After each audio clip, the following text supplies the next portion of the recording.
Yeah.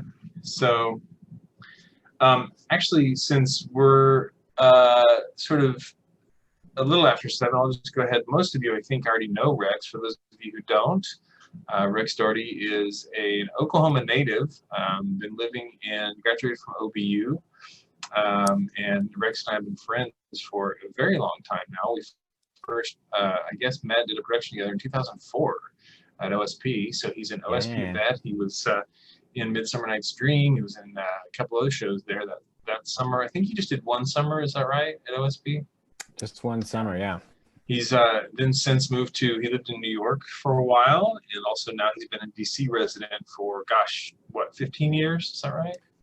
13, yeah. 13 years. And he's come to Oklahoma City a couple times to perform, direct. Last season, he was here to direct Book of Will. And this season, he's been doing a lot of educational stuff with us in the world of Zoom, all things Zoom. So this is, of course, part of our masterclass series, and Rex is, here we are. Rex is gonna be your host tonight. I'm gonna be checking out and back in, but pretty much you're just in good hands with Rex. So I will turn it over to you, and I'm gonna try and there we have Annie checked out. Now she's back. I think she probably had some trouble with Zoom. So I'm gonna be kind of managing that behind the scenes for a while. But you guys have a great class, and like I said, I'll be here if you need me. Just chat me or something like that. I can pop in and answer any questions. All right, guys, have fun. Cool, cool. Thank you, Tyler. Good to see And you all. hi, everybody. So good to see you all. It sounds like we might have some people sort of joining in and out, and like if you want to take off early, it's your time. So if you do what you got to do. But I thought we might just do one little icebreaker. And this is actually a show I'm developing. And so we can talk about it too. But this is a digital piece that I'm developing. But we're not going to do the full version of it, but it also works as an icebreaker. So it's called What's on Your Walls? The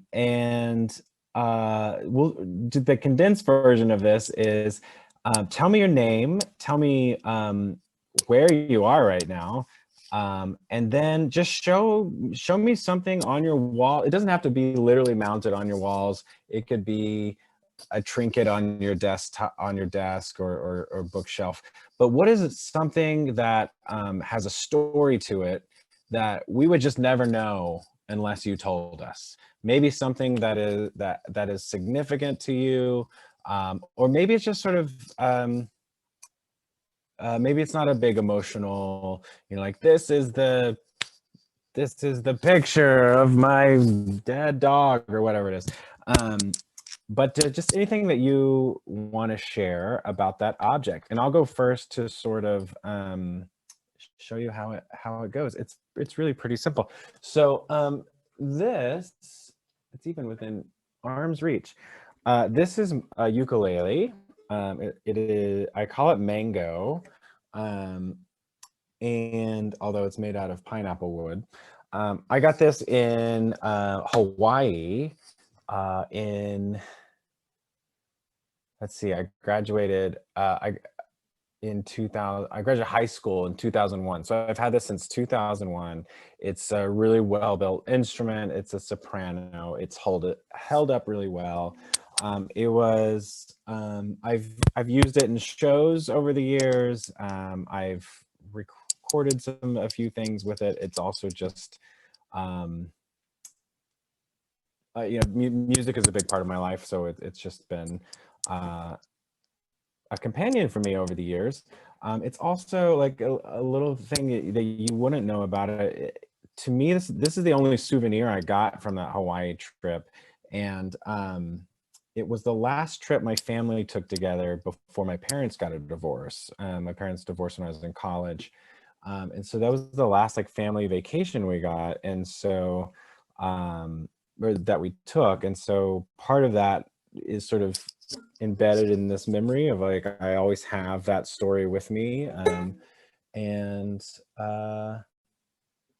that is my ukulele named Mango. And now it's really special. My son plays it. He's 3 years old, Three and a half. It's a big difference actually between 3 and 3.5. I don't know if any of you have kids, but at 3, I would not let him hold any instrument. But at 3.5, he can sit in a chair and I'll put this in his lap and he strums it, and he's doing very well. So that's a story about something that's on my wall. And I just noticed Jermaine joined us. Hi, Jermaine. My name's Rex. We're just doing an icebreaker now, and all it is a prompt of what's on your walls. Tell me something that has significance to you that is in your home. In a lot of ways, we are the curators of our home museum. We are all the docents of our own home gallery. We all have stories. And if you're here, I assume you're a theater practitioner, so you're already a storyteller. So that is our warm-up exercise, and then we'll do something else as well. But anyone want to go? Oh, I'm not a theater practitioner, so I'm just I'm retired and exploring all the interesting things out there. Okay, great. Well, you don't have to be either. But thanks for joining us. So do you want to go first? I just did mine as an example, but okay. If you have one, maybe I won't go first because I need to think about it. Okay, no problem. Anyone else want to go? Oh man, I'll break the ice. I got to turn on a light real quick. Yeah, thanks, Andrew. Yeah. I'm Andrew Rathgeber. I'm coming at you from Chicago, but I'm an Oklahoma native. And this is, I don't know if you can see it, this is a bighorn ram horn thing. I'll try to get it in a better, but I got it in Montana on I worked with Montana Shakespeare a couple of years, but I found it on a run, like pre-show one time. Oh my gosh. But it was on, like, attached to a skull that I just like pulled off and then like ran back to the set carrying this. And I've been meaning to turn it into a drinking horn, but it's just been a mantelpiece from now on. So that's my what's on my wall. That's amazing. Can I ask a follow-up question? Yes. Did it just pop off? Like what work was involved in getting that thing off of their skull? It had like kind of an appendage on the skull that was like attached just a little bit. So it just kind of like slid off, and then it was just this little like kind of almost like a bison horn type thing underneath it. So and there were 2 different ones on there, and we were on like somebody's private properties. But it was so decomposed, and then we just like pulled it off, and then we're like, we should sprint now. So yeah. What was your favorite role you played in Montana Shakespeare? Mercutio or Hotspur, one of the 2. Nice. Yeah. Very cool. Well, it's great to say Mercutio. Yeah. Awesome. Yeah. It's great to see you. Andrew and I did Richard III together years ago at Reduction Theater, where Tyler worked before Oklahoma Shakespeare. And Andrew was Buckingham in that, amongst others, or was it just Buckingham? I think it was just Buckingham, but Buckingham everyone wore many was hats. like, so yeah. Right. Tyler's like version of the script was condensed. Cool. Yeah. Well, great to see you. I'm looking forward to chatting more. Someone else want to go? Yeah, I can go. Great. Hi, Nick. Hey there. I'm Nick Hone. I'm in Oklahoma. I'm in Norman right now, studying at OU, School of Drama, Boomer. And this thing here is actually I'm trying to remember the dimensions. It's like 6 by 4 feet painting in the style of of Mark Rothko that a friend of mine, because I just directed Red at OU, and my friend who is doing the scenic design, we got an email from Dramatist Play Service, and they were like, "Hey, surprise, you owe us $300." And we were like, "Wait, what, why?" And he was like, "It's a fee to use the reproductions of Rothko's paintings on your set." And we emailed back and we were like, "We're not doing that though." And they said, "Wah, wah, too bad, you have to pay it anyways." And so I had a meeting with my scenic designer that night, and they looked at me and they were like, "Well, we have the rights. Do we just want to build a bunch of giant canvases and paint a bunch of big paintings?" I was like, "Yeah, as long as you don't like kill yourself doing it." And they stayed up for like 2 days straight painting like 6 paintings this size and bigger and smaller for the back of our set. And I didn't know that they were doing it all in one night until I walked into the theater and the set was done, and there were just like these giant reproductions of paintings up there. I was just absolutely floored. But now it dominates my tiny 1-bedroom apartment, very like a very ostentatious painting on just the entire wall. But it's a fun reminder of a really fun show. And each of the cast got to take one home, and like the understudies and me, so we all kind of like divvied up the paintings as a reminder of the show. So cool. Are you a Rothko fan, or just a fan of the play? I'd say about both. I really enjoyed the play. It's been a favorite for a long time. And then doing the show, we all kind of like fell in love with Rothko just because like we were like inundated in his life. Yeah. Yeah. Do you do that with every show you're working on, sort of like fall in love with the material, or is it At least a little bit, especially with something that's so tactile, like you can have his paintings in like on a page in front of you, and you can look at them and feel what they talk about in the script, and it's like But, right on. Well, thank you, Nick, and good to see you again too. I met you at OU last year and a half ago. Yeah, great. Good to see you too. Absolutely. Someone else? Chris or Jermaine? I pulled something off my wall. This is I don't know how well you can see it. It's a painting by Michi Susan, who was a very well-known Oklahoma City painter.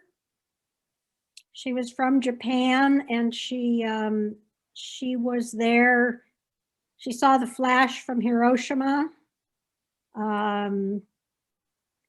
and we became friends, and she died this year, and they wanted to do a memorial for her, but they're putting it off because of COVID, so we're going to do it next year. But I have 3 of her paintings, and they're all very different. Some are very Asian, and some are very abstract, and then this is sort of an impressionism piece. But she was very talented, and yeah.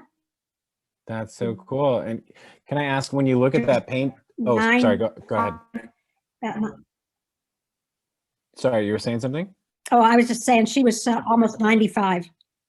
So go ahead. Yeah, well, I'm sorry to hear about her passing, and your friend there. But I was going to ask you about that painting specifically that you shared. When you look at it,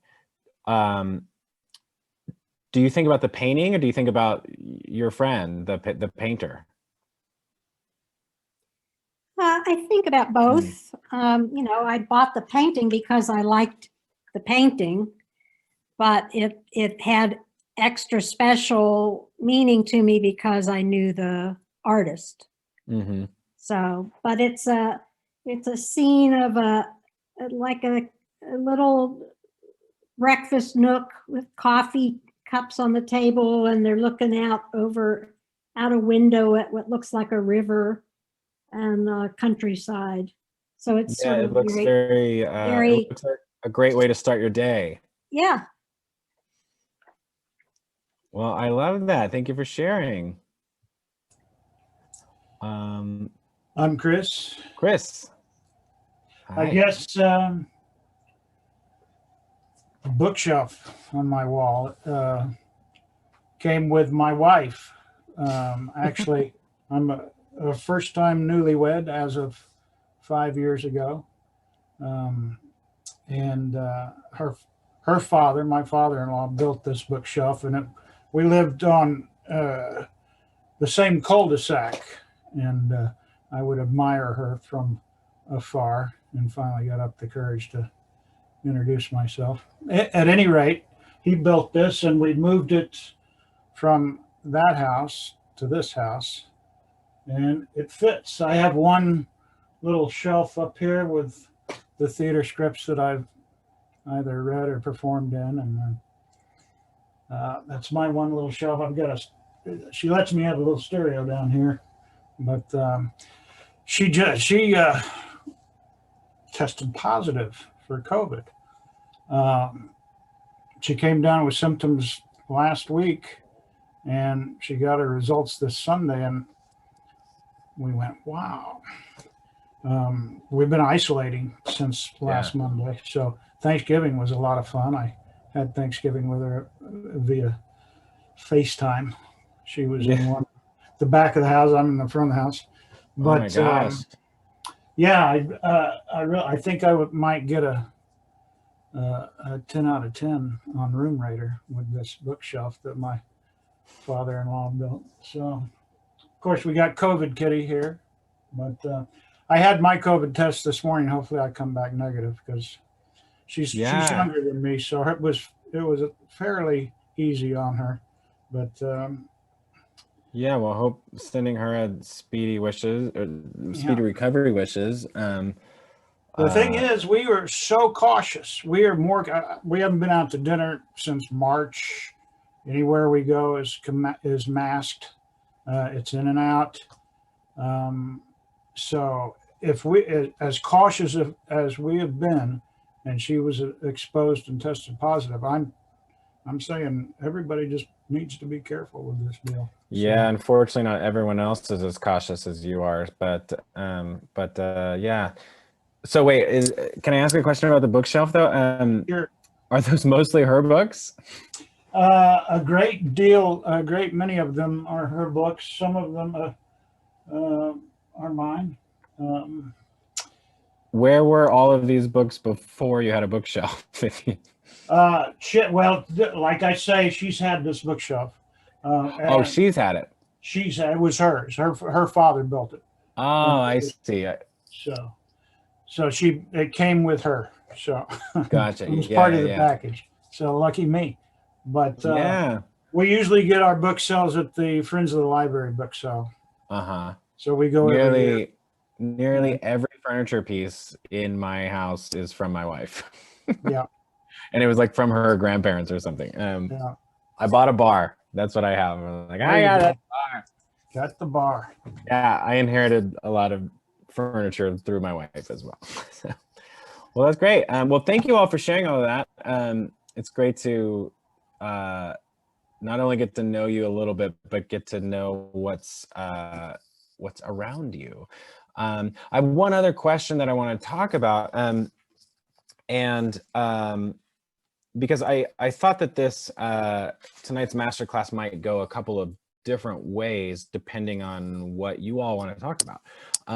So one of those is we could talk about the business of theater, and like if you're interested in sort of ask me anything about auditions or contract negotiations or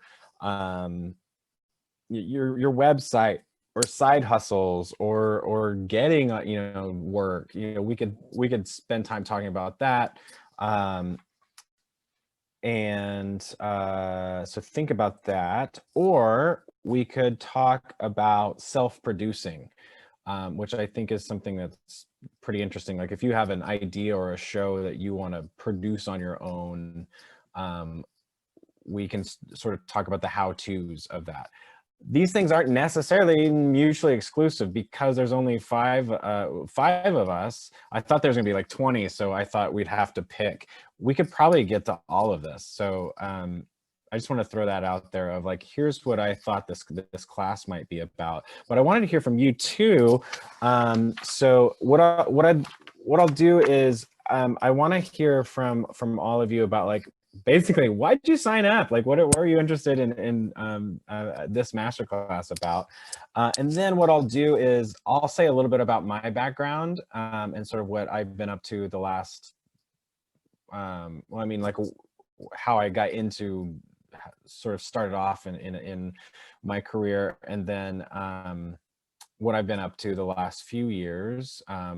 And what I'm up to right now during COVID. So we can talk about that, and maybe that sort of spawns some questions that you might have for your own sort of practice. And then we can decide sort of what topic we want to cover tonight. But essentially, like, this is your time. Let's think about it as I'm here to facilitate your own questions that you might have that possibly I have an answer to, possibly someone else in the class has an answer to, or some enlightenment on, some insight on. So so think about that. Like, think about what questions you might have. Do you want to talk about business of acting? Do you want to talk about self-producing? But while we do that, I want to hear first from you of why'd you sign up? What's interesting to you about this opportunity? And then, throw in sort of like, here's where I'm at right now. Here's where I want to be. If you're a theater practitioner, if you're not, that's okay. If you're just like, I'm interested in learning more about how the arts work, that's fine too. So talk to me about that, and that'll sort of help me know, oh, here's some things people might be interested in.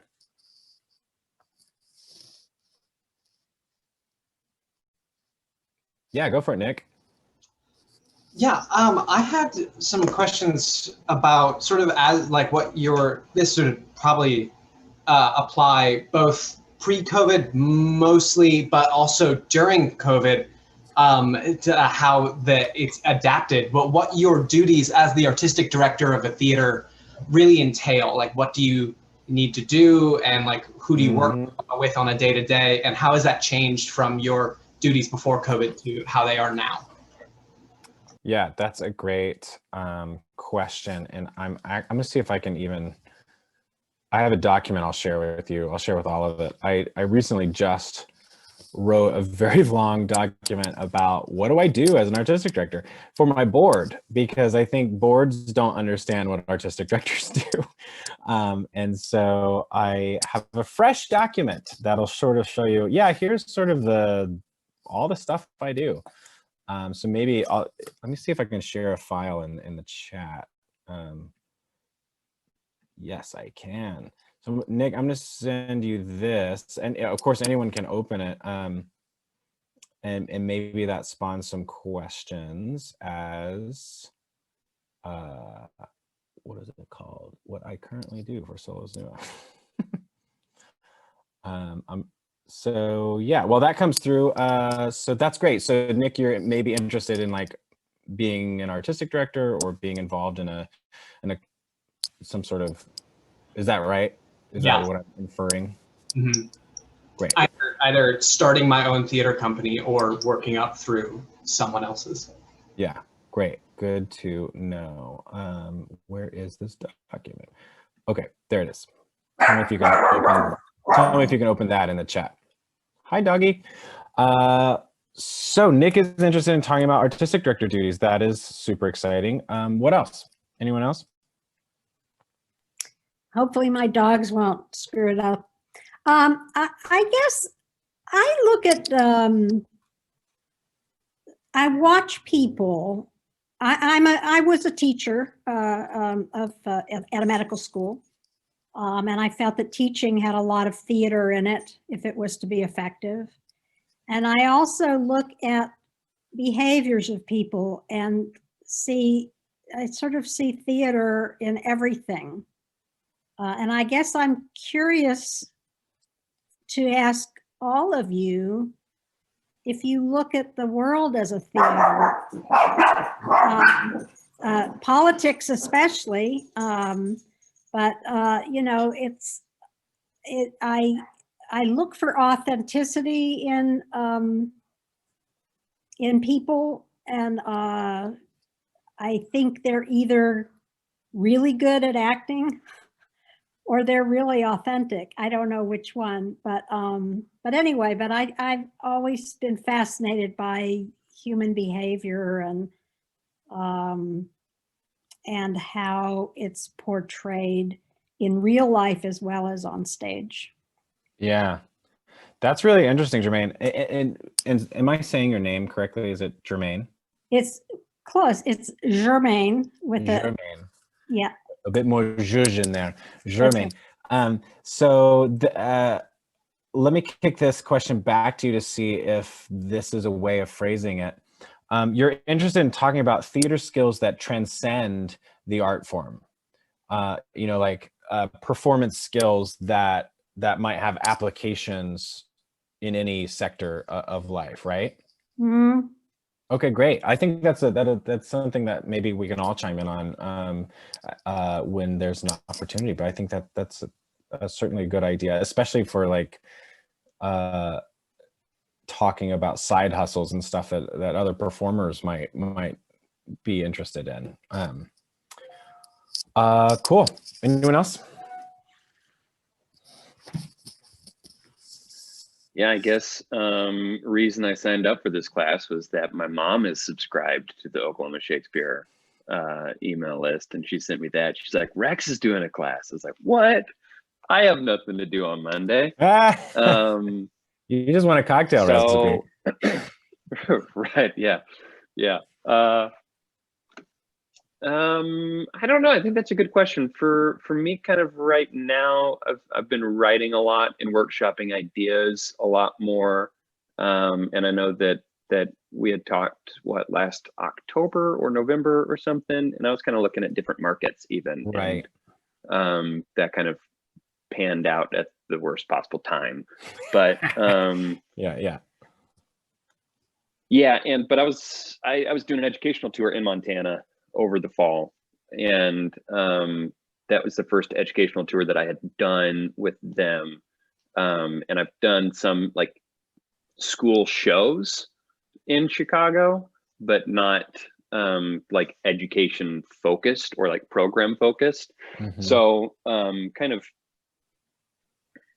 I don't know, I guess like both workshopping shows and workshopping ideas and kind of like throwing junk at the wall, but then also looking at how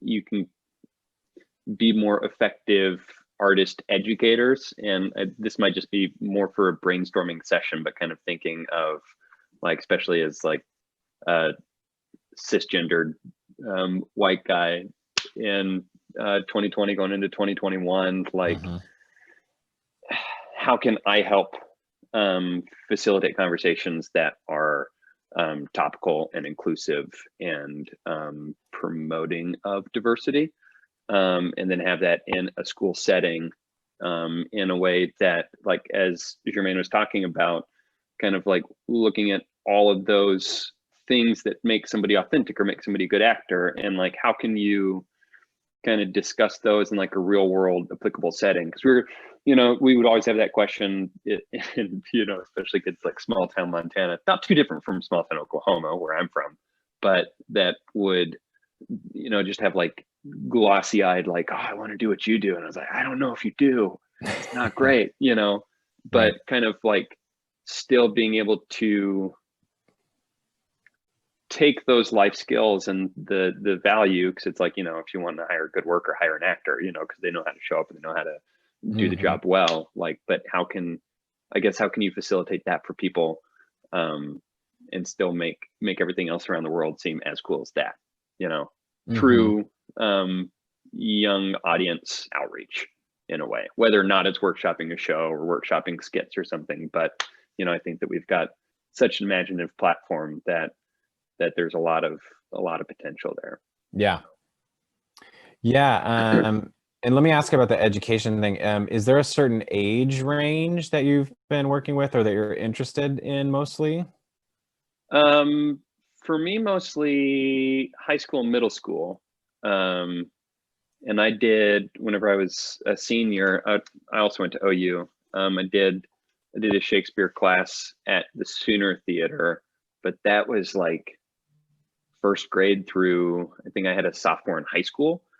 So it was just like impossible to do Mhm. anything effective at that point. But I think for me, kind of like the developmental stage, and especially like, you know, underserved school systems, especially in Yeah. big cities like Chicago or, you know, Washington, D.C. especially, or Right. Philadelphia, just kind of looking at programming. And I don't know, I was really inspired seeing that so many people in like Montana, America can be really, really motivated and feel empowered by speaking language that's over 400 years old, you know? Oh, so And specifically like the classics in an educational setting. I don't think specifically, but definitely including, Yeah. you know, Yeah. so Yeah. Okay, great. Yeah. So I know that's a huge barn door, but Yeah.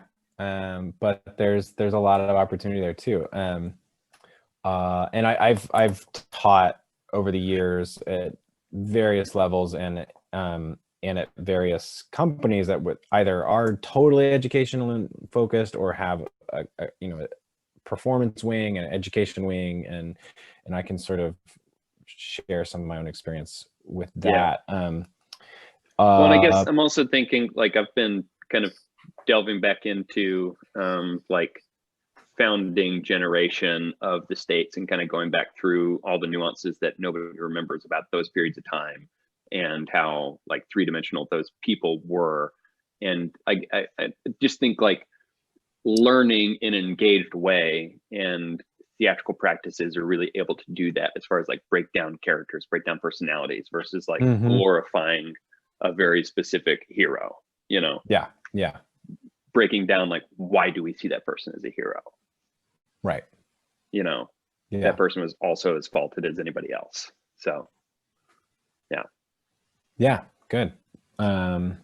Very cool. And Chris, anything that you like, here's where I am, here's where I want to be, here's why I signed up for this class.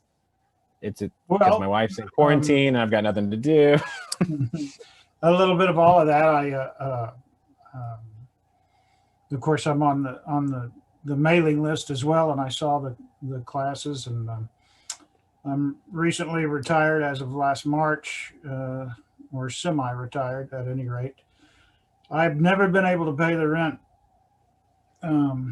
through theater or the arts. No one does.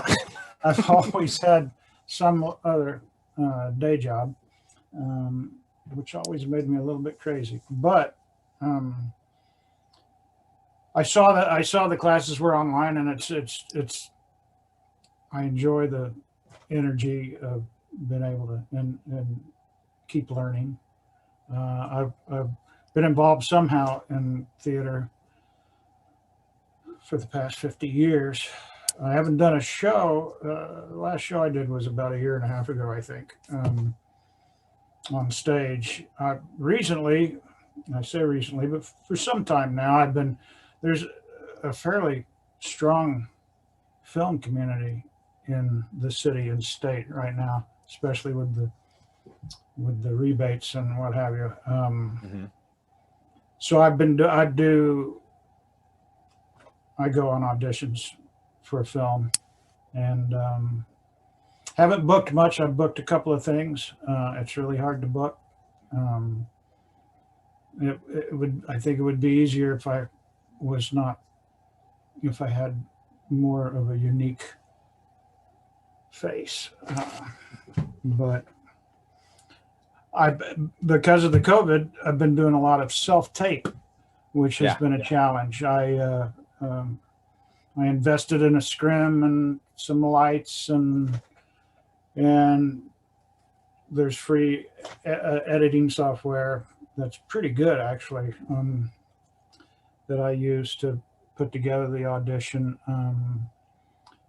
So that's been fun. I enjoy doing that. Even if I don't book, I learn something about myself and stay active. So, and that's why I'm here, is to stay active and get the energy from you guys that always filled the hole in my, in my soul. That theater has always filled that hole that used to be there. Yeah. I used to fill it with theater, and I miss that. Yeah. I think so many artists and so many other industries beyond the arts are bartenders and people who really were so craftsmen, people who need that interpersonal relationship are really struggling right now to beyond just have a job, but like just that fulfillment need.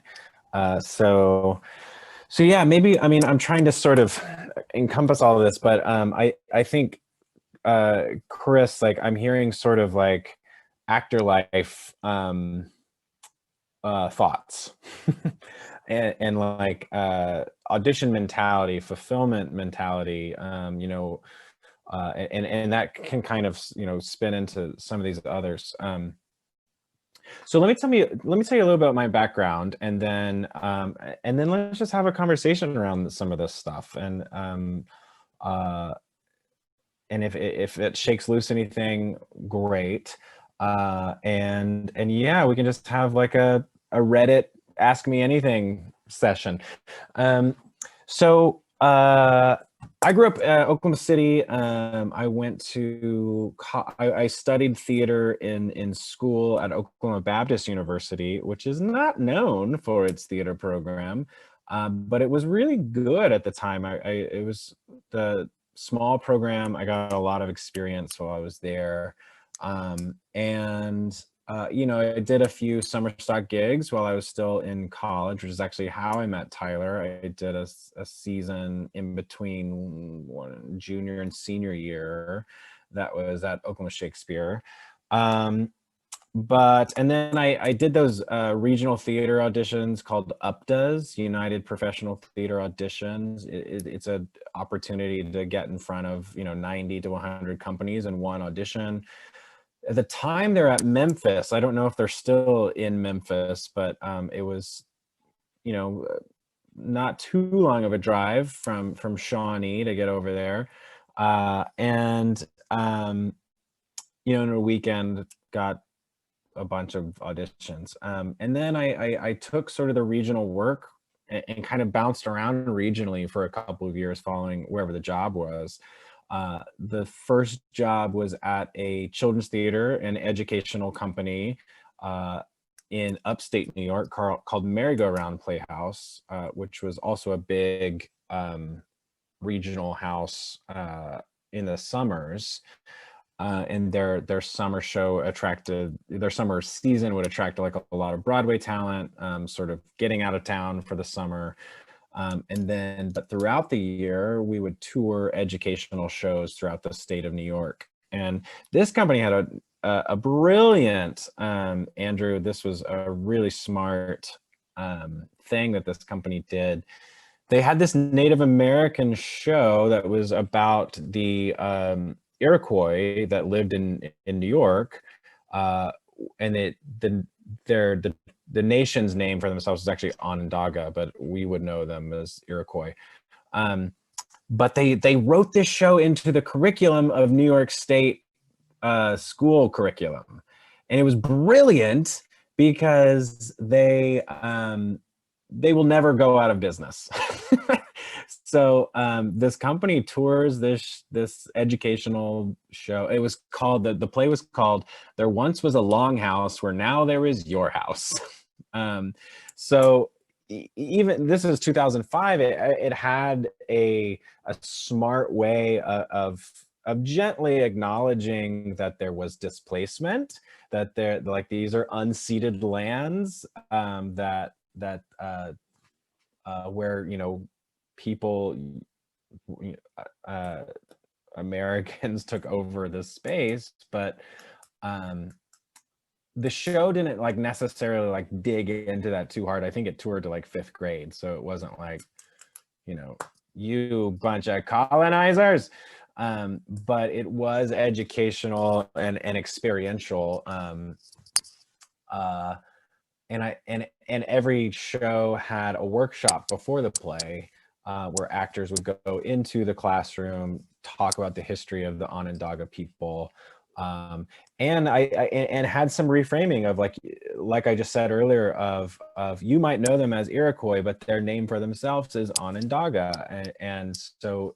But again, it was just a brilliant way of working with a school system that this educational theater company just got plugged in. I've been slowly trying to do that with another show of mine called the Frederick Douglass Project, here in DC. So, but anyway, so worked with that company for a year. I've always loved children's theater. And it was a good gig for a non-equity actor. So I got, and if you're interested in this, I'm trying to be just more open with money conversations, because everyone learns from that. So I got paid $400 a week, and to me that was a good job out of undergrad. And I was non-equity, so Jermaine, that sort of can give you an idea of what Nick is about to jump into. And also, just Chris, you said earlier of, I've never lived off of acting, and the secret is no one really does. Top-notch actors in DC, unless you're the 1% who is on Broadway or A-lister, B-lister movie star, you really aren't making your living entirely through theater. There's always going to be something supplemental. That said, for those 9 months, I did only live off of this job because my rent was $400. So I was actually able to save a little bit just out of college, which was pretty great. I'd say adjusting for inflation, 9 years after that, Montana Shakes, I was getting $400 a week, and I was like, yeah, please. Yeah. So, I mean, yeah, that non-equity hustle is rough. And I think it's getting worse nationwide. But speaking of worse, my next year, I did an internship at an equity theater. So I was now earning equity points, but I got paid $120 a week. And I was working so much more than the educational, I actually had weekends during my New York show, because it was just 5 days a week, Monday through Friday. And so I was working 6, sometimes 7 days a week at this internship. I got better roles. It wasn't just children's theater. I was main stage roles at equity company, when we did Othello, I played Rodrigo. So I was that's the young man role in that show. I was this is cool. When we did Buddy Holly, I was one of the crickets. I was the lead in the Christmas Carol, or not Christmas Carol, A Christmas Story, where it was adult Ralphie is narrating the play. So some good experience, but terrible pay. And a lot of hard work. But I'll also say that year, the people I did the internship with, I'm still creating shows with.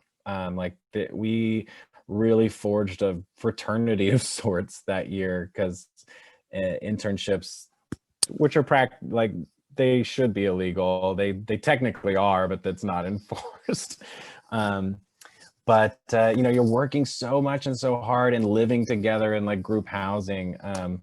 but I still work with some of those people, and you know, they were like in my wedding. So met some really good friends there. And that company, it's since closed. It closed shortly in the 2008 housing crash. One of the many companies that did not survive it, as I think we might see fairly soon, another sort of drop off of other companies. But it was Virginia's second oldest theater, equity theater. So it had a good, you know, it was another sort of outside of town hub for equity actors who were in DC, and it was only 90 minutes outside of Washington. So I just started auditioning in town, and got cast at a couple shows at the Shakespeare Theater, which was super exciting. So that's what brought me to town, and I've been in DC ever since, doing all kinds of different things. About the time I got here, DC became the second largest theater producing city in the United States. And it's been an industry secret until last year, when American Theater Magazine printed an article that said, hey, there's actually more equity work weeks in DC, second only to Manhattan. So it still is a great theater town, based on, you know, how many equity work weeks are going around. Of course, that's changed right now, but it's a young theater town. It's a place where you can get in the door. It's a place where if you go to an EPA, you actually get seen by a casting director who's actually casting this season. You can literally email a casting director and say, I would like to be seen for this. I'm new to town, and you'll get an audition. So like, we can certainly talk about that more if you're interested in sort of like, yeah, Nick. You mentioned something just now, an EPA. What is that? Oh yeah, sorry.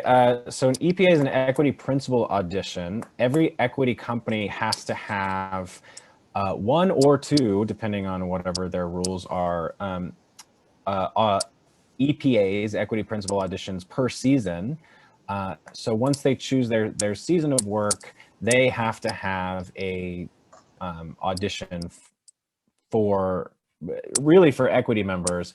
But because there's the market is just not flooded like it is in other cities, as a non-equity actor, you can typically be seen at these auditions by, I mean, you know, Shakespeare Theater, Arena, Signature Theater. In fact, Signature started to have their own non-equity audition, just and a lot of places do that. Woolly Mammoth, like everyone has to have this audition, and Folger, and so many of them are casting. A, non-equity can get cast in their season, but B, there's also understudy potential, although that's disappearing. But yeah, that's what an EPA is. Yeah, stop me if there's any jargon that I fly by on. But interestingly, maybe for you, Nick, I knew I wanted to be an artistic director. I knew I wanted to direct. I directed in undergrad, and I directed one show a year for the first several years, and of just being a freelance artist. It's harder to get those jobs because they're directing jobs. But I also self-produced a lot of my early directing work, just because it's hard to get someone to give you the keys to the castle when you're a 25, 26-year-old dude in a city where no one knows you. So I ended up producing a lot of my own plays and or sort of directing through fringe opportunities.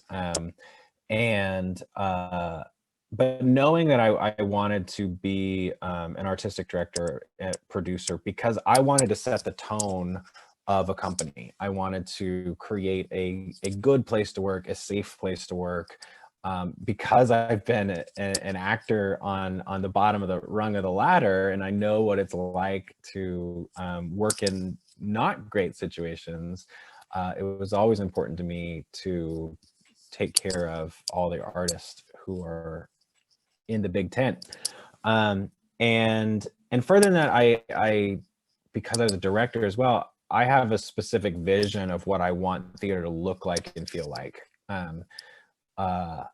I'm also a like wild extrovert, and I actually enjoy like inviting people to the theater party, and like I like glad handing and like talking to folks about my company, about my work. I don't mind that sort of hustle and bustle you have to do with non-theater people to be like, hey, get interested in my company. Here's why. We're doing some cool stuff. That I think is a really key. You don't have to have that, but it's really beneficial if you energy sells, and if you have that sort of yeah, I'll talk to anyone about anything about my company. That's a really great quality for an artistic director. Your job should be getting into the community and making connections to your company. It's not necessarily always working with the artists and being in the room. It should more so be getting into the community. But I'll talk about that a little bit more in a minute, because it didn't quite come into my trajectory early on in DC. But I was mainly acting and doing educational theater. One of my side hustles, pay the rent hustles, was either summer Shakespeare classes that I would teach through a company called Educational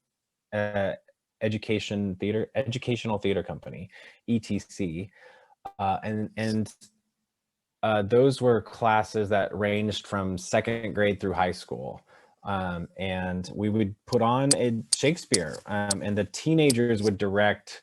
The teen camp would direct the younger camp in these plays. So the teens we do a full show, but it was broken up into like 9 different scenes, and then a teen is responsible for directing that one scene, and then they have a cast of 4 or 5 second through 6th graders or so.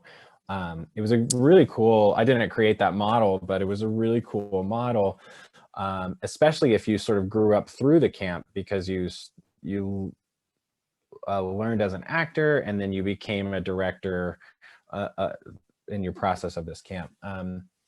Really great process-oriented teaching, giving kids a chance to just play with Shakespeare, typically taught by professional actors. And I love that. I was really inspired by that, because I did not have that growing up in Oklahoma. I wasn't connected to professional theater in my upbringing. So in fact, I didn't know I wanted to be an actor until until I started in college. I didn't start college knowing I was going to be an actor. So that, and it also just pays well. I for classes that I was teaching, like after school classes, and then like some of those summer classes, I was making like 40, 45 an hour. So I was that, and that really was more of my rent paying job at the time. And then of course I was like auditioning for non-equity, as a non-equity actor, auditioning both for equity and non-equity companies, and snagging what I could. I started directing more, a lot through my experience as an actor, of just getting to know companies who then trust me, trust my aesthetic, starting conversations with other producers, artistic directors about, hey, let me direct this show, and making a really strong pitch. If you're interested in directing, we can talk more about a pitch, because unless you're famous, no one is like, you know who I need to direct my next show? I need Nick Hone to direct. They don't think of you. It's not, it's hard to, it takes a lot to actually get on that sort of, all right, this season we're gonna direct X play. Who do we get to direct it? There's only 1 or 2 of those like major name directors in DC that people were like, oh, we need this. Where I found success is putting a play of like, well, you need to do this play. Here's why. It fits your mission statement for 10 reasons. Here's an actor that you can cast in it that everyone loves and it sells tickets. Here's a great aesthetic vision for this play and why it makes your company unique. Pitching is it's fun actually, but that's how I sort of got my foot in the door directing. Make it as easy as possible for them to go, yes, that's a show and that's a person who I want to give an opportunity to. And then as an actor first, I got involved with Solus Nua just through auditions. Solus Nua is my current company where I serve as the artistic director of theater programming. I've been artistic director here for 5 years.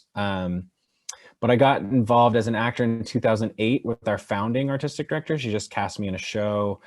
And then she asked me to become a company member after that production. And she was like one of my mentors and just like changed my life. She invested in me.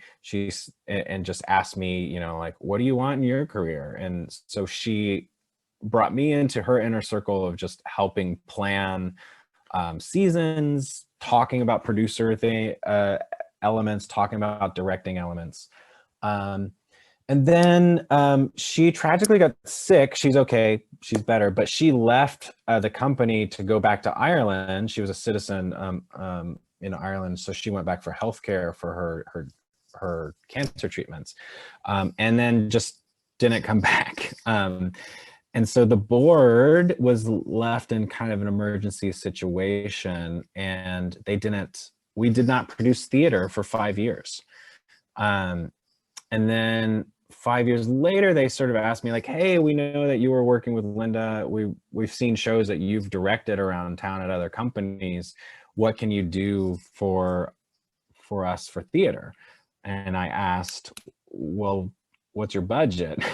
And they said, nothing. And I said, so for nothing, I can produce a season of play readings in bars around town. And like, you have to pay the actors and myself a little bit, you know, like, so I think we paid $30 per reading. And these are like, you know, one rehearsal and a stage reading, you know, music stands if we were lucky. So we did a season of those, and at the end of that season, and it went really well. Audiences were excited that Solus Nua was producing theater again, and it was just fun to be in bars. Like I think it got people out of sort of a stuffy reading atmosphere, and just it was boisterous. We made it an event. And then at the end of that season, I essentially told the board, look, if you really want theater to be back, you have to produce full productions. You can't just do readings. You need an artistic director, and I'm applying for the position. So I kind of created that job for myself, and that is one of the biggest things I can tell anyone is create your own work. That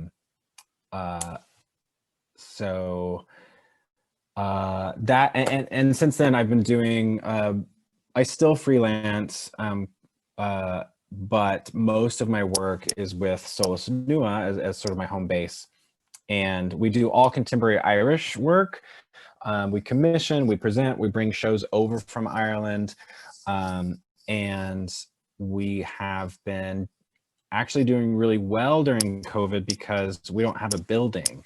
And so we just hired an executive director full-time, and it will be adding another full-time position in January. So things are going well for us, and it's just one of those weird benefits of being small and adaptable right now that has been able to meet a COVID challenge in a more successful way perhaps than a company with $1 million building and a staff of 20 people. Lots of overhead that, for better or worse, is not our problem. So that's a little bit of my background. I'm curious sort of if we have a sense of, I know you've said obviously what you want to talk about, but it feels sort of like we want to talk more about the business of theater, less about self-producing shows. Is that right? But it can, if that comes up, that can certainly come up. So let me sort of pause me talking here and sort of throw it back to any of you. Does any of that, or does anything from that document I just sent out, not just sent out, but sent out did you get that, Nick? Did you? Okay, great. Anything there as a launch pad?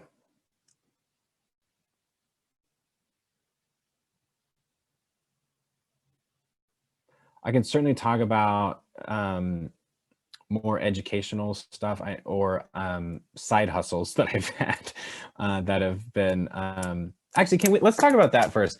Not just side hustles, but I think the most important thing that I've been learning the last, I don't know, 5 years as a freelancer is fulfillment. And how do you find the things, how do you find the life that you want in the arts? And how do you not wait on someone else to give you permission to have the life that you want in the arts? Because this industry can be brutal, and it often seems that we're at the mercy of someone else hiring us in order to do this craft. And that is a hard place to be in. And, but I think the success, whatever success, the fulfillment that I've found has been in creating for myself a code, and creating for myself in the same way that companies have a mission statement, creating for myself a rubric or a vision for the type of work that I want to do, and not just saying yes to anything that comes my way. And I'll give you an example on the negative side that helped me make that decision. When my son was born, I have a 3.5-year-old. The first year he was born, as an actor, I did 2 shows outside of my company. One of them was very fulfilling. One of them was very exciting, even though it was like almost an hour away for a commute drive. So it was just taxing to get there, but the show itself was life-giving, even though the company wasn't, it was an equity company, but it wasn't really a company that was going to springboard to other work. So it was mainly like, you're going to do this show for the show, and for health weeks through your equity insurance. But I loved doing the play. It was the Heidi Chronicles, and I got to play Scoop. So great role. I like the director, and I really like the actor playing Heidi. So the other show was at a company that's a Tony Award-winning company. It was 10 minutes from my house. It was much higher pay, much higher profile, and I hated it. And I thought the show was going to be interesting. It was a world premiere. The show had promise, but ultimately I kind of made the decision because of health weeks. Of like, yeah, the show isn't good, but I do need some health weeks. And sometimes you're just in those hard positions. And but I was missing bath time with my baby for a show I did not like. And that was, if the other show was life-giving, this one was life-draining. And it was 6 nights a week. It's 8 shows. It was just exhausting. And I made the decision then of it was such a big decision that I decided to drop equity insurance, which I'm thrilled about now because I'd be really struggling to find insurance. But my wife started teaching through Fairfax County schools here in Virginia. So I was like, well, it's a lot more expensive, but I'll get on her equity or her health insurance. Because I just didn't want to be in a position again where I'm making a poor artistic choice, a poor life choice based on this thing, this out of control element. And that was a really great decision for me. It's been really guiding of like, I'm only going to say yes to the shows that I really believe in. And granted, I'm at a point in my career where I can do that a little bit, but I would have done, had I known how important that was, I would do that coming out of undergrad.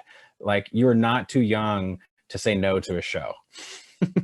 And there were some shows I said no to back in the day. It was fewer, and I said no fewer times, but I should have said it more. So like, trust your gut on that. If you think it's a bad show, don't take it. I do think there's I had this rule of 3 when I first started, based on, really a rule of 5, but 3 like very practical business things, and then 2 sort of aesthetic things. 1, answering the question, what life do I want? When I first started out, I had 2 quality of life things that I was like, if I can't afford these 2 things, or if I can't figure out a way to afford these 2 things, then I need to do something else with my life. And that was, I want the really expensive contact solution, because I wear contacts, they're in my eyes for like 9 hours a day. It's my eyeballs. They need the Lamborghini of contact solution. And I wanted to eat like good cheese. I was like, I need enough money to pay rent and pay for these 2 things. And if that's my quality of life. And I use that story to sort of to sort of kick that open to everyone else of like, what is your quality of life? What do you need? What are your creature comforts? What are the things that you're like, you know what? If I can't have this in my life, I either need to figure out a way to make that happen, or figure out something entirely different here. You can't tell me that whiskey wasn't on there. Not to begin with. Okay. But now it is. Yeah. Yeah, like, and good whiskey is now a part of that as well. But that was my starting package, and of course, you creature comforts grow and whatnot. But the first aesthetic of that is, what life do you want, and not necessarily what career do you want, right? Because of course we all want Kevin Bacon's career, but like, but the real thing is like, what life do you really need to live? Are you someone who needs downtime? Are you someone who must take a vacation every year? Are you someone who needs holidays with family? Like, what is important to you? And just, how do you need to arrange your priorities with your career to make that happen? And those things can evolve over time. That's not something that needs to be set in stone forever. But that was a guiding point. And then the 3 like very basic things were, you can take a job for 3 reasons. 1 would be the pay. Like, does it pay really well? Great, I'll take that job. 2 would be the network. Like, maybe it's a good company, maybe it's a good director, and I want to build a network there. And then 3 is an artistic reason of, wow, I love this role. This is a great role for me. This is a great show to be involved in. Whatever that artistic reason that is satisfying to you. Those are sort of the rubric that I developed of It must be one of these, like don't do a show if it's none of those. Ideally it's two of those. And great if it's three of them. But if it's none, don't do that play. You will not enjoy it. You will hate the experience. And depending on which one of these, if it's just the money, sometimes it's miserable too. Sometimes you have to make that sacrifice as a freelancer though. So like I say that to, with a little bit of salt. But anyway, like what is your aesthetic? What is your vision as an artist? Just like a theater company has, this is our mission statement, Oklahoma Shakespeare, we do the classics, we do Shakespeare, and sometimes a contemporary that is like loosely involved with Shakespeare. But what is your mission? You're like, I for me, I want shows that believe in potential, that believe in hope, that have some sort of redemptive quality. I don't want to just be an artist who says like, yeah, the world is shitty and you gotta live in it. So I look for those types of opportunities. Let me pause there. Thoughts on sort of creating your own guidelines for fulfillment? Thoughts or questions? Something, I mean, kind of speaking to somebody that is kind of, I guess, in the middle of that lifespan right now is, and like one of the reasons that Chicago was so attractive to me instead of New York City or LA, whenever I was kind of shopping around for different markets, is that there was that area that had nothing to do with anything artistic or anything actor wise. Like it just seemed like it was a city that you could go someplace and nobody gave a shit if you were an actor or not, where it's like New York's all about the hustle because it's so expensive, and then LA is all about the hustle because it is the hustle, so I think like, of course, we're theater professionals and actors, and like that's a huge part of our life, but you can't let that eclipse everything else that's about your life. It's like, what's important to you, like you were kind of saying, and what do you need? It's like, do you need to go take a walk in the woods somewhere without your phone once a week, or do you need to go for a bike ride or have, and like being able to cultivate friendships that exist above the plane of like professionalism, in your career. Whenever like most people that and most people that you associate with are definitely going to be in the theater scene, but like just being able to have a real conversation about real things that have nothing to do with shows, and it all, I mean, everything has to do with shows because that's what we do, and we're supposed to have the full spectrum of everything around us. But that's something that's really important to me, and especially like during the pandemic where everything's so existential, that gives kind of a nice anchor to it. Yeah, I think it's important to find your city. Like New York is not the be all end all. It is not the barometer of success. There are certainly different opportunities there, but it doesn't mean it's the best, even though that's their marketing. So like, what is your personality? Is your personality Chicago? Is your person, it was so exciting. It's so exciting to me growing. I left Oklahoma in 2005. I haven't lived there since 2005. And at the time there just wasn't much local theater there, but like coming back in the last few years and like when I directed Book of Will, during those auditions, I was so excited to see this growing, burgeoning talent scene in Oklahoma City of like Broadway actors who were like, yeah, I didn't like the Broadway hustle. I moved back to Oklahoma. And so it was just cool to see. And there's more opportunity, like Oklahoma Shakespeare is now an equity company. You can, there's 3 equity companies, I think, right? There might be more, but City Rep, Lyric, Oklahoma Shakes, like that's cool.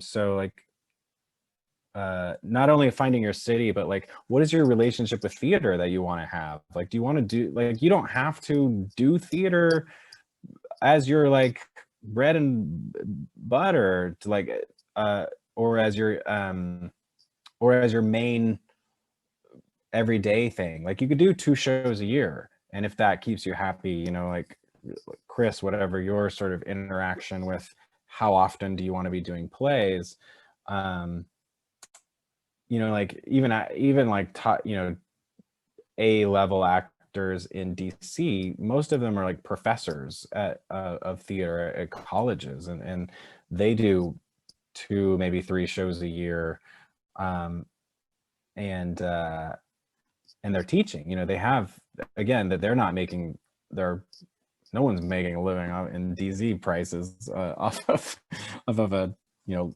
regional theater acting job. So yeah, it's just sort of finding about what relationship are you, not only what city, what personality, and like what relationship you want with theater. And Nick, you said sorry, Andrew, you said something else there about, oh, I forgot. It'll come back to me. But yeah, I think, oh, just like that walk in the woods or whatever it is. Yeah, like, what is the lifestyle you want, which helps you pick a location, or even a neighborhood to live in. So, what else? Or like, what are the struggles of this as well? You know, like, what do you struggle to find balance with when you try to find this?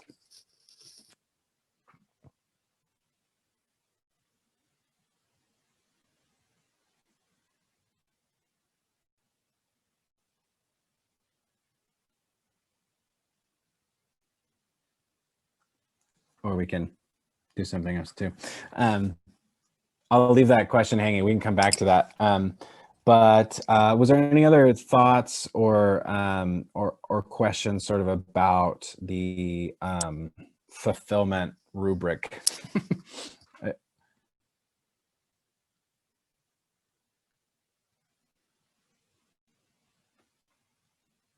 I think something Yeah, go Andrew ahead. said that is very important is there was a period in my life when there was nobody else in my, I wasn't married. I'd never had a steady relationship. My relationship was whatever theater company I was spending most of my time at. And I think that part outside of theater is important. I didn't know how important it was at the time, because that's what filled the hole. You know, I was lucky enough late in life to find someone to fill that place in my soul. Yeah. So those that can do that and still have theater or the arts as a participant, I think are really lucky.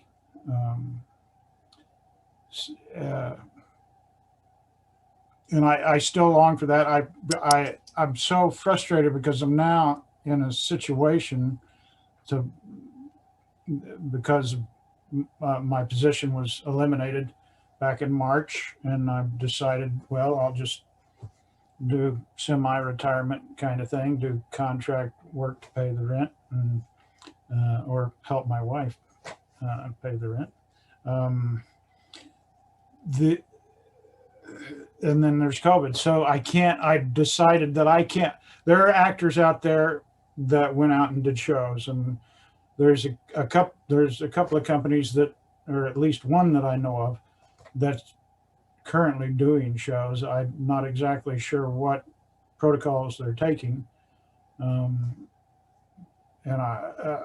But for me personally, it's too risky right now.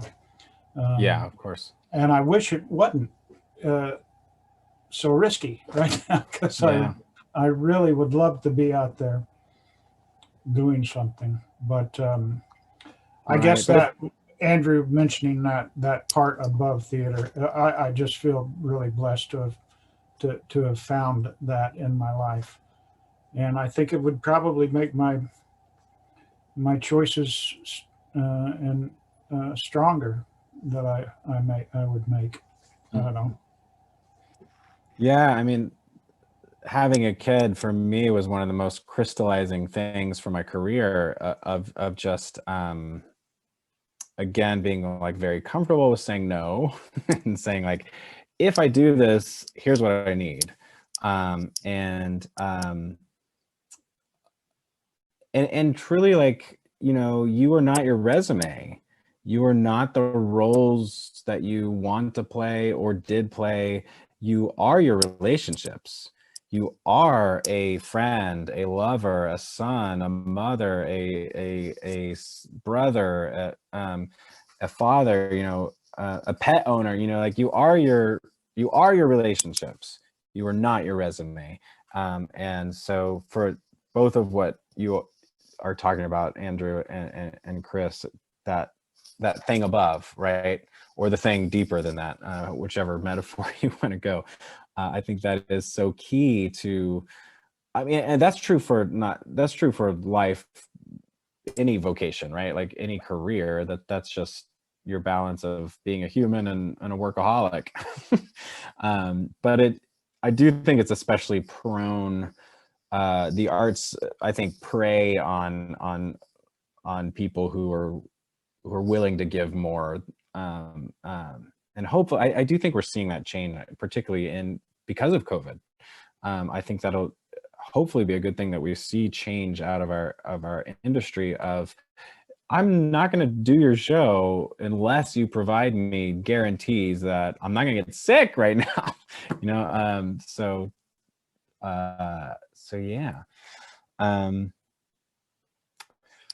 What else was there? Nick, was there anything in that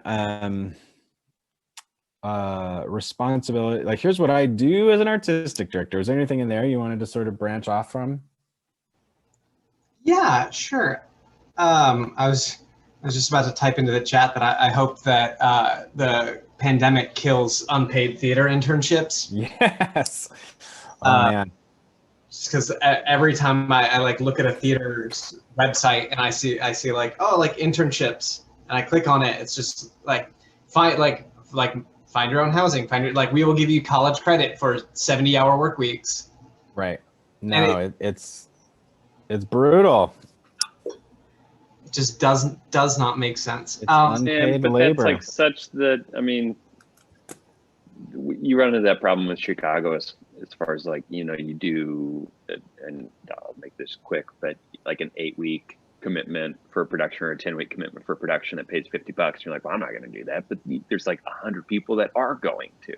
Right. And so I just like, yes, like that should not be a thing, but there are so many people that will take that, or that will do it for nothing, because they have either the financial support or the financial capital to be able to sustain that, or they're hobbyists in that way, or yeah, it's just, it's pretty frustrating, because the theater here, you cannot make a living doing it, like equity houses, sure, but yeah, it's inhumane for those internships. It's all kinds of elite, it's all kinds of exclusive, it's all kinds of racist. I mean, like it's all kinds of illegal, but people just aren't calling these small companies on it.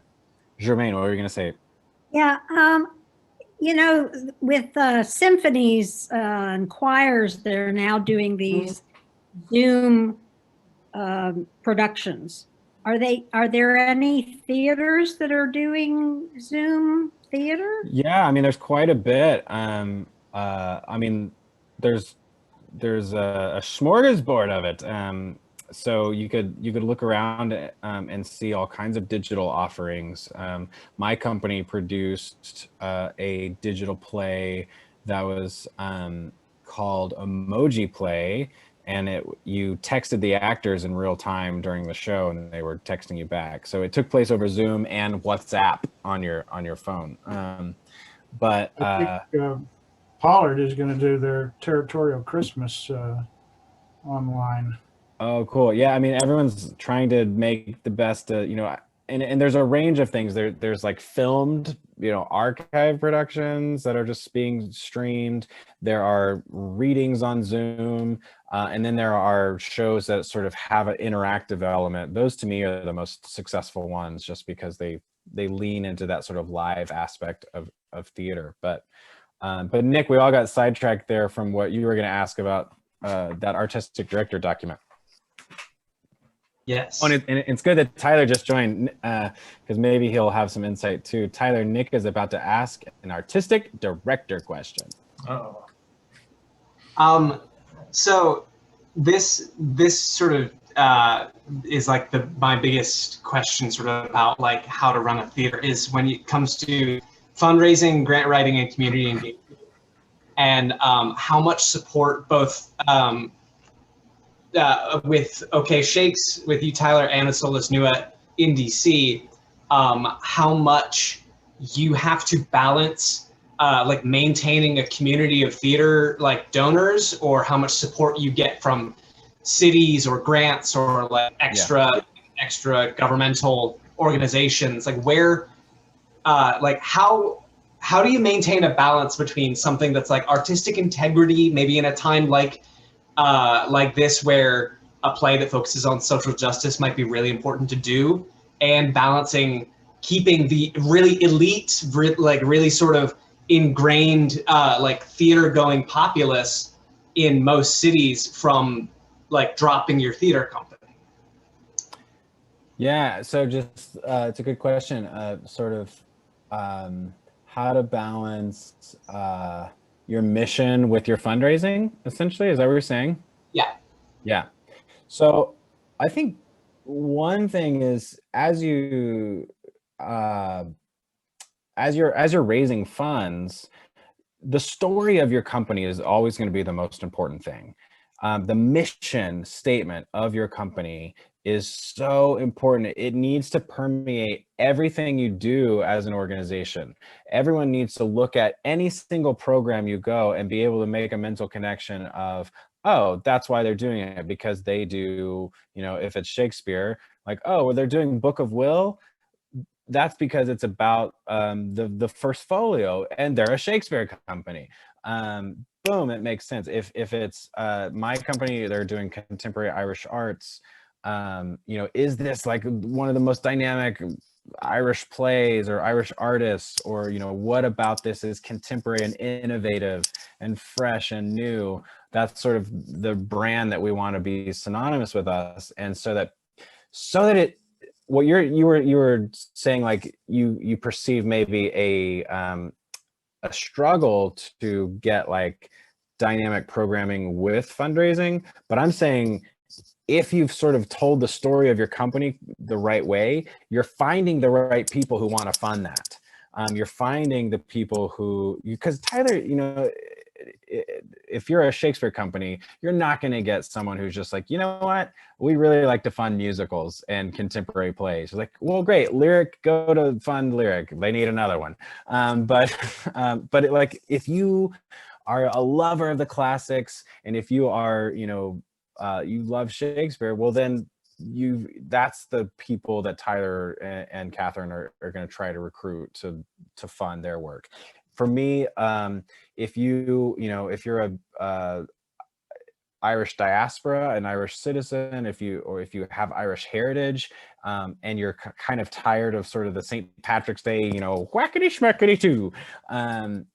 We do contemporary, you know, dynamic, exciting Irish work, and if that's what your identity wants to be as a citizen, that's who we recruit. Or if you just love contemporary art that is good, that is unique, that's also part of our brand. So we're trying to marry what we do, our story as a company, with, hey, get on board with this, and then you have people who are like, oh, I believe in your company, and whatever crazy show you do.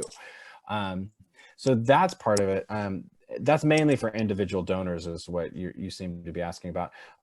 But, you know, city grants, DC has a good funding grant, as does the Irish government. So some of that is project based, of like, if you have a really exciting project, again, it's the story of how that show fits into your mission, but also how is this going to impact the community? What is the give back to the community beyond we're doing a play? You know, that's for you. But like, you know, we brought a show over. We got a lot of funding from DC for this specific play called Silent. Is a one-man show. It was about a guy experiencing homelessness, and we partnered with 14 different homeless shelters here in DC and gave them our post-show audience to have a post-show discussion. And we said, look, we're paying for the theater till 10 o'clock.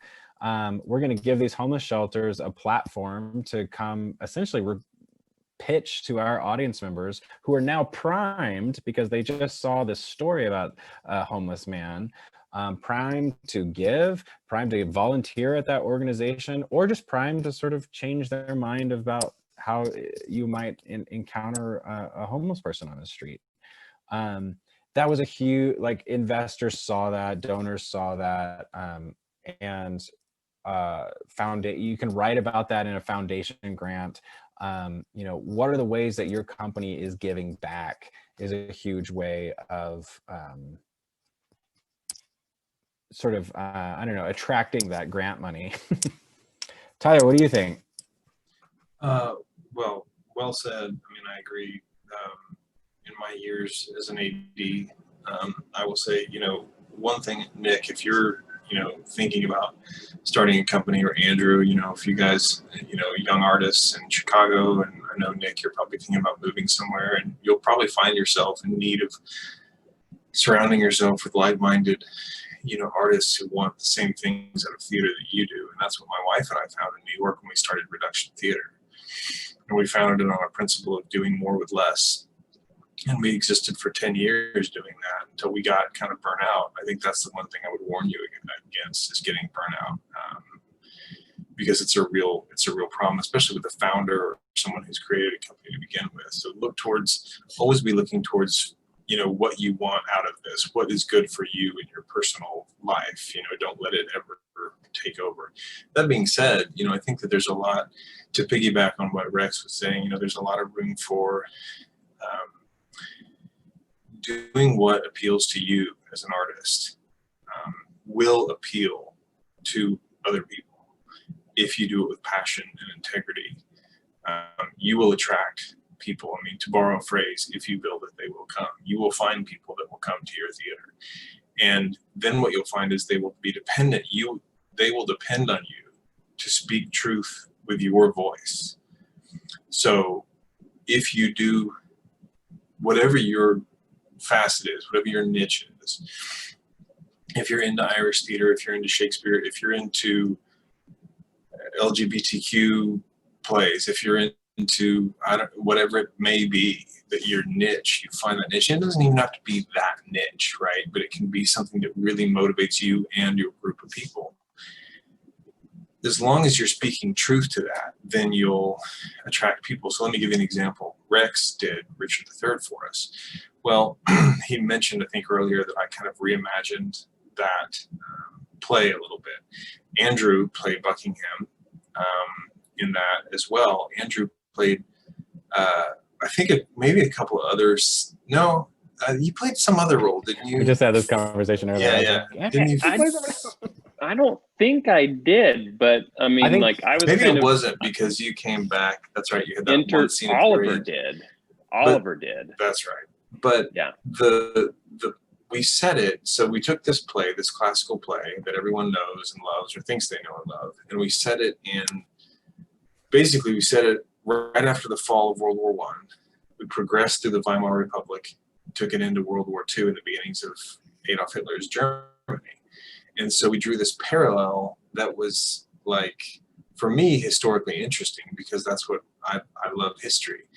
And I sort of made these parallel comparisons between Richard III and Adolf Hitler, but I also mixed in the politics of 1920s and 1930s Germany, and then we mixed in the culture and the cabaret scene of the Weimar Republic, and we had cabaret music, and we had circus themes. I mean, we had all kinds of crazy stuff going on.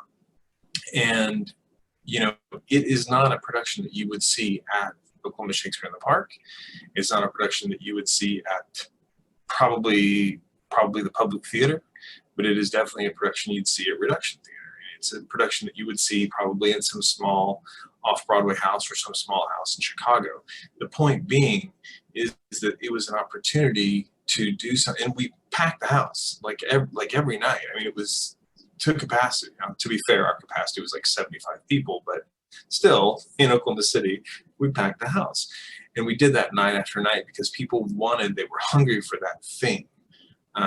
We also produced hair, we produced cabaret, so we produced a couple of musicals. Again, people flocked to them because they loved the spin that we put on things. We produced Rex's OKC Dead, which was a live-action zombie apocalypse Nerf gun extravaganza, which was the brainchild of him and his sister zombie apocalypse in DC. Survival scenario. Yeah, and people they loved the shit out of that thing. It was almost shocking how much people loved it and just gravitated towards it because that's what they'd come to expect. So what I'm saying is build your brand, stay true to your brand, and people will stay true to you. Yeah. Yeah, I think that's great. Like everything comes to your brand, and also like, what do you do that no one else does? You know, like that's what I thought was successful about Reduction was there were other Shakespeare companies in Oklahoma City, but they had a specific version of doing Shakespeare, and like it's one of the most successful things about Solus Nua is that no one else does contemporary Irish work in DC, and there's not even a you know, classical Irish work company here. So like if you want regular Irish programming, you have to come to Solus Nua. So like, what do you do either as an individual artist, if you're like generating your own content, you know, Andrew, like same thing for you of like, even in this educational setting, well, what is your lens? What do you bring to those things that no one else does? But the same thing is true as a company. What will you offer that nobody else in your town does? And if there's already that in a town, find another town. You know, there's this company that just folded here in DC that was a Shakespeare company. And there's like 15 Shakespeare companies in town. And they were like, well, we do like violent Shakespeare. And it's like, well, there's like 3 violent Shakespeare companies in town. So like, but had they moved just an hour and a half south, like to Richmond, I think they would be flourishing. I think they wouldn't have closed. So like, know your market as well. But like, you know, what do you do that no one else will do? I just see that. I Thank like you, Dick. Chris. Thank you, Chris. I like Dick button. Yeah, we had these buttons that were inspired from the 1960s campaign from Richard Nixon, and he really literally had buttons that said, I like Ike and Dick. And so I just kind of shortened it, and we made political buttons that just said, I like Dick. And people, like, we gave them out during the show. It was a very interactive show, and people, like, clamored for these buttons. It was something else. I think they might go for hundreds of dollars now on eBay or something. Who knows? Yes. But, well, listen, it's 8:42, so I'm gonna I'll just say thank you guys. I'm not a pro. Yes, there you go.